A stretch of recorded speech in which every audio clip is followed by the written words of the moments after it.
Buenos días, mi nombre es María Alejandra Silva y a continuación voy a exponer el fundamento de la Nested PCR y su implementación en un artículo de investigación.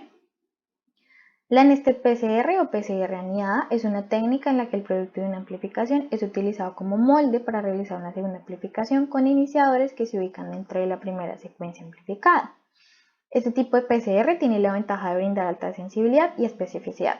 Sin embargo, una gran desventaja de este método es que existe un riesgo mayor de contaminación respecto a los otros.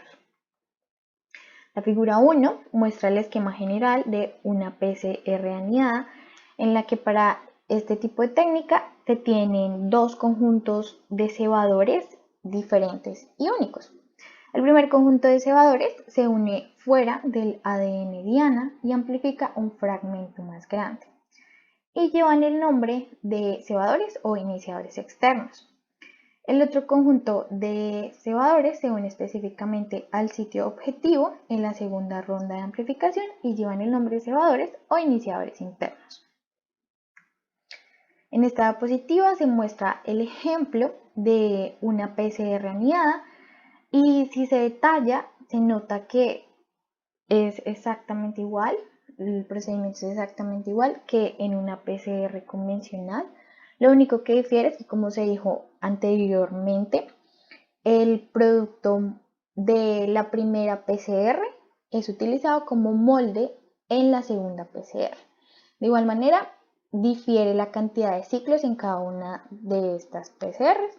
Normalmente en la segunda PCR se realiza una amplificación con una mayor cantidad de ciclos. En este artículo publicado en el año 2018 en la plataforma Science Direct, se demuestra el uso de la PCR anidada.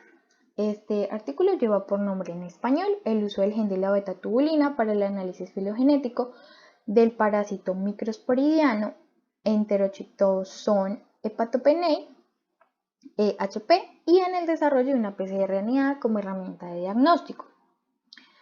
Como resumen del artículo se amplificó y secuenció el gen Enterocytoson hepatopenei beta-tubulina que mostró una identidad de 75% con el gen Enterocytoson bieusi.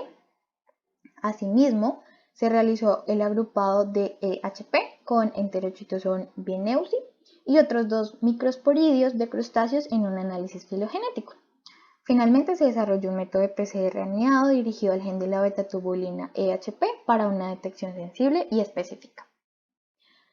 Las tubulinas son los componentes principales de los microtúbulos, que estos están compuestos de beta-tubulina y alfa-tubulina.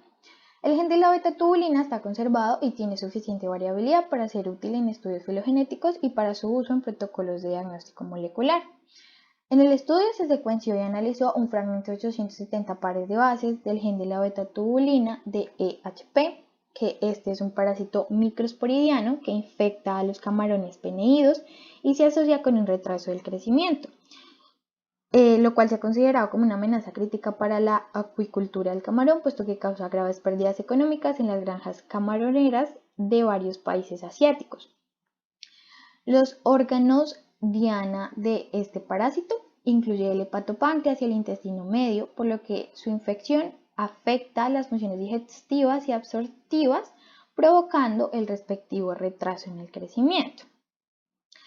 Se han desarrollado varios métodos de diagnóstico del parásito basados en el ARN ribosomal de subunidades pequeñas, los cuales incluyen PCR, PCR-Q e hibridación in situ. Sin embargo, las secuencias de ARN ribosomal de pequeñas subunidades no son muy específicas para discriminar microsporidios, ya que pueden generar falsos positivos en muestras que no son específicamente de camarón, por lo que los investigadores de este estudio determinaron que se necesitaba un método de PCR más específico para el diagnóstico del parásito. Así que se desarrolló un método de PCR anidado dirigido al gen de la beta-tubulina de EHP para una detección específica y sensible. En la parte de materiales y métodos, en este estudio se utilizaron 22 muestras de Penaos banimei, que también es un tipo de camarón, infectados con EHP recogidos de Vietnam, India, Tailandia e Indonesia. Asimismo, muestras de biomasa de artemia de proveedores estadounidenses. En primera instancia se realizó una PCR y clonación del gen de la beta-tubulina EHP. El ADN se extrajo del hepatopáncreas de los camarones infectados con EHP y se utilizó este mini kit de ADN. Se realizó la PCR y los productos de esta se analizaron en gel de agarosa que contenía bromuro de tidio. Se cortó una banda de este ADN, se purificó y se clonó. Finalmente se designó como plásmido PEHP-TUB-B y por medio de secuenciación de ADN se determinó que el inserto clonado era de 870 pares de bases. Asimismo, se realizó la PCR anidada dirigida a la beta-tubulina EHP. Se realizó la PCR de primer paso con los cebadores EHP 618 forwards y reverse, respectivamente, bajo las condiciones de desnaturalización inicial a 94 grados centígrados por 3 minutos, seguida de 35 ciclos de 94 grados centígrados durante 30 segundos, 58 grados centígrados durante 30 segundos y 72 grados centígrados durante 30 segundos. Finalmente, una extensión final a 72 grados centígrados durante 7 minutos. En ambas ejecuciones de la PCR se utilizó el control sin molde y el plásmido PEHP-TUB-B obtenido de la PCR convencional se utilizaron en conjunto como controles positivos y negativos respectivamente. En la PCR de segundo paso se utilizaron los cebadores internos EHP 237 forwards y reverse respectivamente. En esta se utilizó como molde 1 microlitro de los productos de la PCR de la reacción del primer paso y se realizó la amplificación con las condiciones idénticas a las de la PCR del primer paso. Lo único que cambió fue que en esta simplemente se realizaron 20 ciclos. Como resultado se obtuvo en primera instancia, como se muestra en la figura 2, en la parte A y B, se generaron amplicones de 618 pares de bases a partir de todas las muestras de EHP de las granjas camaroneras de India, Vietnam, Tailandia e Indonesia, después de la PCR del primer paso. La PCR del segundo paso, que utilizó estas 22 muestras como plantilla, generó amplicones de 237 pares de bases. La PCR del primer paso no generó ningún amplicón a partir de la biomasa de artemia positiva para EHP, lo que probablemente se debió a bajas cantidades del parásito en estas muestras.